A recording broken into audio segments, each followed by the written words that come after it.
Welcome to Democratic Television, a program of the Santa Clara County Democratic Party that brings insights, perspectives, and attitudes of our always thoughtful guests.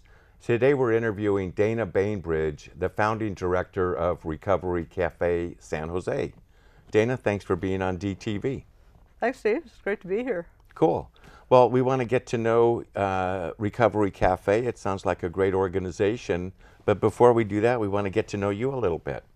So, where are you from? Where'd you grow up? I grew up in the Midwest in the great state of Iowa, home of the Iowa Writers Workshop. Oh. And yeah, so that's where I grew up. And then I spent a large portion of my adult life in Omaha, Nebraska. Oh, okay. Welcome to the West Coast. Thank you. Been here about 6 years now. Oh, okay. Well, it's great to have you. So when you were growing up, did you have any sense that you were going to, found an important institution in San Jose to help save lives, or were you just thinking, if I can only get into the workshop, I'll be happy? Oh, actually, yeah. Even then, I wasn't even thinking about the writing, but I was kind of more of an outdoor person. I was really into sports and things like that, and I thought I was going to be a teacher, actually. So, but sometimes life takes us a lot of different directions. Boy, that's for sure. And we'll talk about that later, too. How about school? Did you have any heroes that you looked up to, any public figures or fictional figures that you thought, if I could only be like them, or?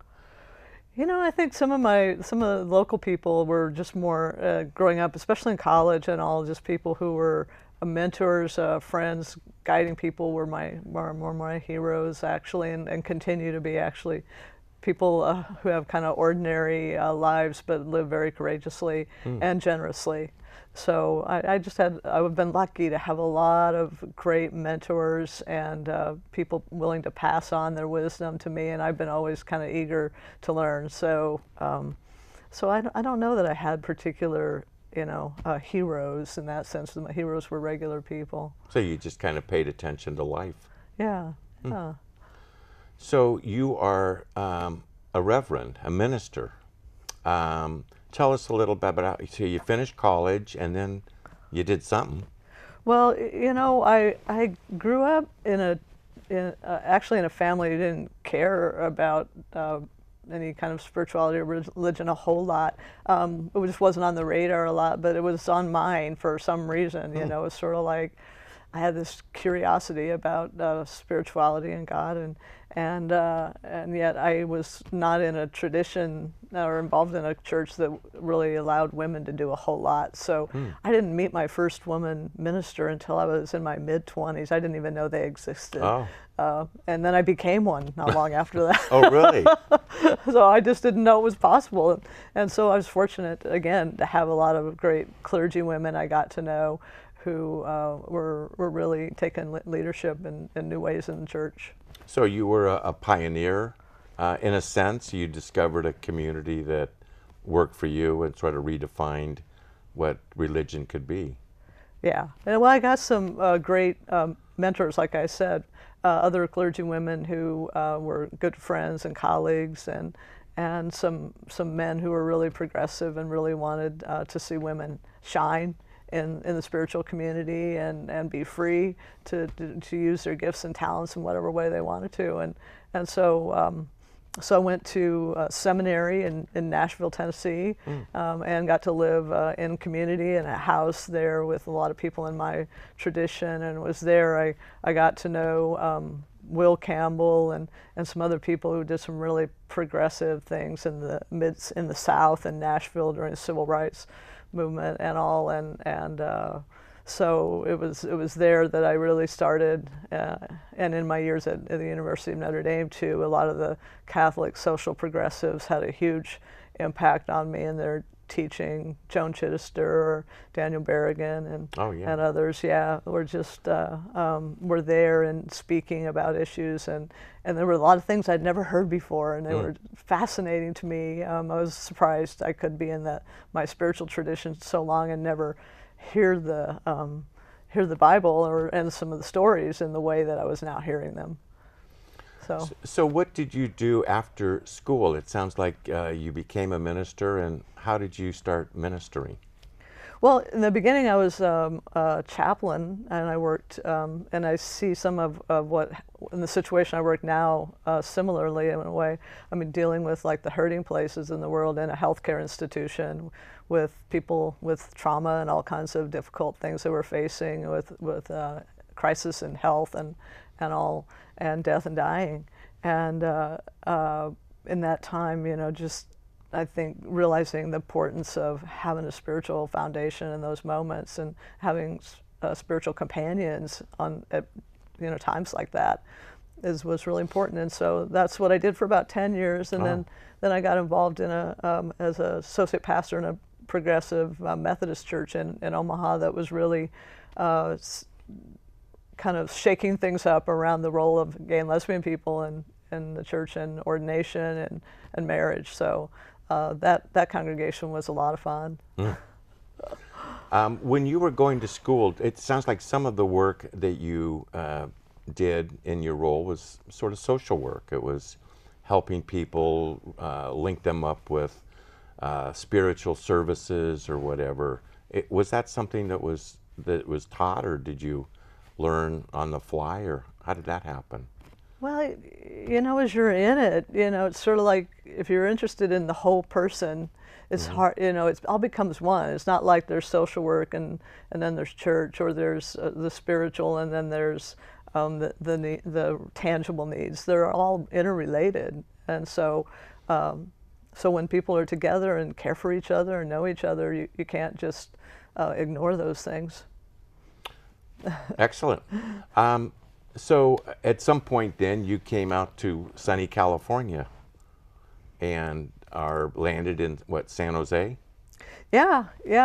Actually, I came out here to take the job as pastor of First Christian Church in downtown San Jose. Oh. And when I heard a lot about it in the interviewing process across the country, but when I came here and saw that it was like right next to City Hall, kind of our parking, actually City Hall had to buy some of our land to build there in downtown San Jose, and right next to the King Library and the campus, and really in this vibrant kind of urban center, I was really interested in coming here and being part of the work that the congregation was doing around homelessness and poverty, and being a kind of prophetic witness for justice in the community too. And so I was, you know, I was really actually about to leave church stuff and go into nonprofit work. Oh. And so when I heard about this congregation, it seemed like a great place to do both. And so that's how I ended up out here with this great group of people. So the First Christian Church is, as I understand it, a home for the Recovery Cafe. Tell us a little bit about the concept of the Recovery Cafe. Who thought of it? Where did it come from? Well, there were some of us who were figuring we needed to do some of the work we were doing in a little different way, and so we had some people we knew of that lived in Seattle, and it was just a little group of people, sort of like us, who had hatched this idea of a place called Recovery Cafe, and we had heard a little about it. So we got on a plane, 3 of us, and went and saw it, and we were amazed at the kind of community they were creating that was really innovative and unique. It was like a place for people to belong, but yet they could get a lot of support for their needs, recovery needs, their social needs, their economic needs. And so we said, hey, this is incredible. I can't imagine doing it better. Could you guys teach us? And they said, they said they'd be really honored to teach us the model. And so they've been our mentors, and they've been down here, and they've spoken at our breakfast before, the founders of the Seattle Recovery Cafe. It's an amazing place. So the model that you have brought down to San Jose was established there, was conceived there, established, and has been up and running for a while? Yeah, they've been up and running 10 years now, and they started with a couple of staff and a good handful of volunteers, just like us now. And now 10 years later, they have impacted so many lives. They run about 400 members all the time and have recovery circles, 45 different ones every week, where people are really there for each other over time, sharing the big successes and the challenges of life in recovery, and really being community for each other. Some of the people up there have been members the whole time, 10 years, Wow. because that's like their home. It's their people. It's the place they belong. And it's really neat to see people find that and come and give back for the new people who come in. Is the Recovery Cafe Seattle housed in a church setting? Or No. is it different? It never was. Actually, their small congregation never actually wanted to own a building, and they just want their work to be own the building, and so they actually launch it and free it up to go on in the community in a way that's always going to outlast the congregation, and so so they have now a big piece of property that's a block, covers a whole block, and right in downtown Seattle. Near Denny Way and Boren, and it's a beautiful building, and the community's really, the whole Seattle community has really been behind it and donated millions of dollars to give the people of Seattle a beautiful, warm environment that's theirs to be in for as long as Recovery Cafe lasts. Is it situated in an analogous situation like San Jose? You're describing being sort of in an urban area has associated populations and folks that are looking and maybe would be coming to the church anyway. Yeah, and they're there just now. They have this presence because they have their own building that's completely theirs, and people know a lot about the Recovery Cafe there. So so they come in and they have like a lunch and dinner, and they have an espresso bar where they have latte hour in the afternoon, and they have their groups they go to and classes, ways to volunteer and support other members and help support the running and operating of the cafe, so people have a place who are members to eat and to share life together during the day when they're between maybe their job or when they're unemployed and looking for work, or different times in their lives. It's a place where they can have really positive friends. You see people, coming in, hugging each other, having lunch together, and then going off to some of the things that are helping them grow. Wow, that sounds pretty exciting. And it sounds like what you're doing is taking a model that has gone through some growing pains on its own and maybe come in down the road so some of those issues don't have to be recreated. Yeah, and where we are in San Jose, we're in this, I think a lot of people know the challenges. It's really been in the news about the challenges of homelessness in San Jose. And downtown, we feel it, I think, very, very strongly, the need to really connect with the people who are outside there and really see how we can actually be in this together. Yeah, great. We're going to take a break right now. When we come back, we'll learn more about Recovery Cafe San Jose. Hello, my name is Jerry McNerney. I'm the newest elected member of the United States Congress from Northern California. I represent the 11th Congressional District.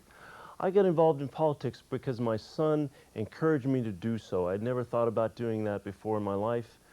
And here I am now in Congress helping to change the direction of our country. If you would like to get involved in your country, we need you, we need your help, the community needs you. Please contact your local Democratic Party at 408-445-9500 and help make a difference. Thank you. Welcome back to Democratic Television and our guest, the Reverend Dana Bainbridge. Dana, we were talking about the Recovery Cafe and recovery. What is recovery? What does that mean to you? Well, at the cafe, one of the things we say is everybody's recovering from something. So while a lot of folks are struggling with recovery from substance use and addiction, we say that recovery really is more a positive thing as well. It's not just letting go of something, it's actually reclaiming like our gifts and our strengths, restoring, like we're going to restore and reclaim some wood and use it in the cafe, and to do that with our own lives. That we all can kind of use the recovery steps in many respects to to get back some of the things that were damaged through the wounds and hurts that happened. We have a lot of people who have, you know, huge traumas that they've faced in their lives, and healing from those traumas in a way that gives them the courage to face those things is about what recovery is about, and then restoring and reclaiming, you know, the goodness and the fullness of life is what recovery is really all about. Sounds pretty comprehensive. And come one, come all. Right. Within the posted hours, of course. Well, sure, sure. And so how does the Recovery Cafe work? You are open certain hours, and I know the goal is to expand the hours as much as possible. But when people come there, they'll have a cup of coffee, have a bagel or a slice of banana bread or something? So yeah, anyone's welcome at the cafe who wants to be part of a recovery community. And we invite them to come in and check and visit it to learn what it's like, to see if it's for them. So that anybody can be a guest anytime to come one time and share a meal or coffee. And then we share what membership is involved, what's involved in membership for them. And that's partly because we want people to be members, not just drop-ins, because we're trying to create community. And we believe that process of recovery, that community and friends and long-term positive relationships is so much of what recovery is about. And so being a member means being drug and alcohol free when you come in, and then being willing to be part of this recovery circle every week that meets to support one another and celebrate successes and engage one another and be there in times of challenges over the long haul. So that's part of what's involved in being part of the cafe. Well, tell me a little bit more about a recovery circle. What does that look like? Who is in charge? Is anybody in charge? Well, it's a little different than like a lot of people know about 12-step meetings in relation to recovery. A recovery circle is a little different in that it's facilitated by one of our staffed or a trained volunteer who's been in long-term recovery. And part of what we're trying to do in the circle is to create a sense of belonging, a sense of what we call loving accountability, which is a way for the people in the group to let themselves be known, to let the wishes and the dreams of their life be shared with other people witnessing those. And then we sometimes forget and get distracted, you know, when we're on that path. And the group reminds us, just by even being there, we remind each other of what we want for ourselves and what we're seeking in our recovery journey. And so each person defines that for themselves, but the circle is there to kind of hold that for each other, to be there each week. And we have different topics related to recovery that we discuss around those things. But I'm just seeing, as we've been open now, you know, a number of months, how people are really growing to look forward to seeing the people in their group and hearing how things are going, and being, you know, celebrating successes that they make along the way. It's so important to be affirmed in that process. So a recovery circle has a certain time every week that it meets, like Tuesday at 11, right. And is it the same people that continue to have that bonding process? Yeah, and that's what we ask people to commit to, being part of the same group. So the main idea of the circle is being known and being cared for. And without the continuity over time, we can't go very deep in that. It's so easy, you know, it's hard for sometimes us to let people really know us. And yet, when people do and care for you, even when they really know you, that's a pretty amazing thing. And sounds scary to me. It's a pretty amazing thing, though.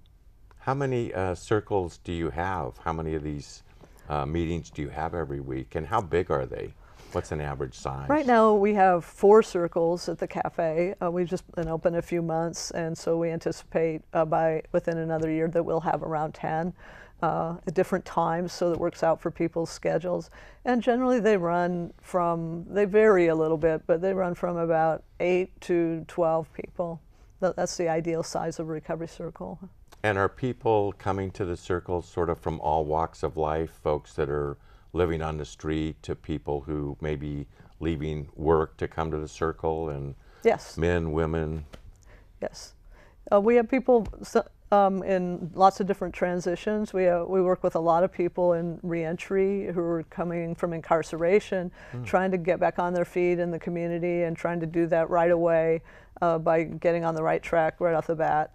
And so we work with a lot of people in reentry and people who may be struggling with homelessness, and we have people who are working, and we do have some people who've been in long-term recovery who are there, to keep their recovery solid, but also to really help new people coming in and to show them, it's good to have people who've been down the road a ways for people to see what's possible for themselves when they're really maybe struggling to get on that track. Well, that sounds really great. What about programs to help people, you said people who are reentering society, people who perhaps have been incarcerated? Are there workforce development kinds of programs, or do you have contacts where people can get referred? Well, we work mostly with community partners who do that really well. And so we have a lot of partners that we can connect people to, and our members help each other a lot with those sort of things. But we also do, in the cafe, we do some job coaching. We help people with resumes. We actually have taken groups of people to job fairs and helped a number of our members get employment. It's really great. We have great celebrations around the cafe when somebody who's been looking for a job for a while gets a job. And so we're a place they can come and they can tell everybody and have people celebrate with them too. Excellent. You mentioned 12-step programs. And the recovery circles are like that. Do you have other more traditional 12-step programs that are part of the Recovery Cafe, or at least use the facilities? Well, the Recovery Cafe, a lot of people who come there have benefited from 12-step groups and all. Some people have different paths of recovery than the 12-step process. There are a number of paths on recovery these days. And so at the cafe, we're not on any one of those, but we allow people to utilize any path they've used, and we incorporate principles of recovery that go across the board with those. But outside cafe hours in our building, there are 12-step meetings for people to go to when the cafe is not open. And for people who are really struggling with their recovery, every single day, is important. And so we have Cocaine Anonymous, Narcotics Anonymous, AA groups, codependence groups. We have Al-Anon, so we have a little bit of everything in our building, but we're growing those programs as well. So it sounds pretty fantastic to be part of all that, to see all this life-changing and participate in it and help direct it. I know, and Steve, what's really cool about the cafe that's different than those is it's not anonymous in the sense that the other meetings are. There's a sign on the door. When you walk in, people know you're walking into a recovery center, and we're trying to take away a lot of the stigma. There's so much shame and stigma around recovery, and I read recently there's 23 million Americans in recovery who are celebrating their recovery now.